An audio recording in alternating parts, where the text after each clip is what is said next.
कृष्णा श्रीमद् भागवत गीता अध्याय 10 श्री भगवान के ऐश्वर्य श्लोक संख्या 10।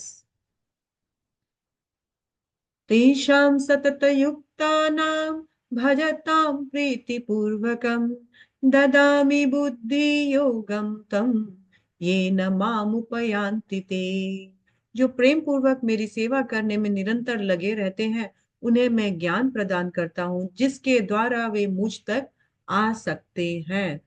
ठीक है, भगवान के भक्तों ने भगवान को पूरा अपना जीवन दे दिया, अपनी इंद्रियां, अपना मन, अपना वाणी, अपना शरीर, अपना प्राण, सब कुछ भगवान पर न्यौछावर कर दिया। भगवान अपने भक्तों के लिए क्या करते हैं?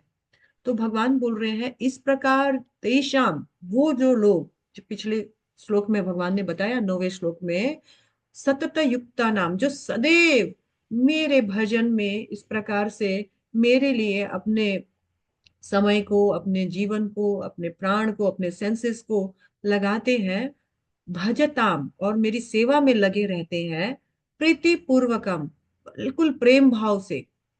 कोई कोई इसमें उनको अफसोस नहीं होता या कोई हेडेक समझ के नहीं, बल्कि प्रीति पूर्वकम, अपना सेवा समझ करके, अपना ड्यूटी समझ करके, जो निरंतर भगवान की सेवा में, भगवान के आराधना में लगा रहता है, भगवान क्या करते हैं? ददामी बुद्धि योगम तम। तम मतलब उन लोगों को, ऐसे सतत युक्त आत्माओं को, ऐसे शुद्ध भक्तों को भगवान क्या करते हैं?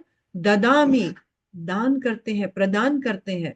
बुद्धि योगम, बुद्धि योगम मतलब ऐसी बुद्धि, ऐसा ज्ञान, बुद्धि योग रूपी उपाय प्रदान करते हैं। ये बुद्धि क्या है? तो हमारे आचार्यगण बोलते हैं वासुदेवम सर्वम इति, भगवान वासुदेव ही सर्वोपरि है। ऐसा बुद्धि, ऐसा इंटेलिजेंस उनको प्रदान करते हैं भगवान। येन माम उपयंति ते, ऐसा बुद्धि प्रदान करने का कारण क्या है? जिससे येन माम उपयंति ते, मुझे प्राप्त कर सके। जब वो जान जाएंगे कि मैं वासुदेव कृष्ण ही सभी आराध्यों में सर्वाधिक आराध्य हूँ, मैं भगवान हूँ, स्वयं भगवान हूँ, तो वो फिर इस ज्ञान से, मेरे द्वारा दिए गए इस ज्ञान से मुझे प्राप्त कर सकते हैं, इस भव बंधन से बाहर निकल सकते हैं। आचार्य ने कहा है कि वो डायरेक्ट भगवान का एसोसिएशन प्राप्त कर सकते हैं। और ये विधि क्या है? बड़ी सरल और सहज है। भगवान इस विधि को सरल और सहज बना देते हैं जब हमें बुद्धि योग यानी भक्ति योग से जुड़ा देते हैं। तो कृष्ण हमारे हृदय में हमारी सिंसियरिटी को देख करके प्रवेश करते हैं और अपना सारा सीक्रेट्स रिवील करते हैं, जिससे हम कृष्ण के बारे में सही रूप से जान समझ सकते हैं। और फिर उनकी कृपा से हम भजन भी कर सकते हैं। बुद्धि योग यानी डायरेक्ट इंस्पिरेशन ऑफ कृष्णा। क्योंकि भगवान का भक्त जो है, भगवान को जानने के लिए बड़ा इंटेंशनली, पूरा इंटेंशनली डिजायर करता है। इसलिए भगवान उसके हृदय में प्रवेश करके उसको बुद्धि योग देते हैं, हृदय में, दिमाग में नहीं।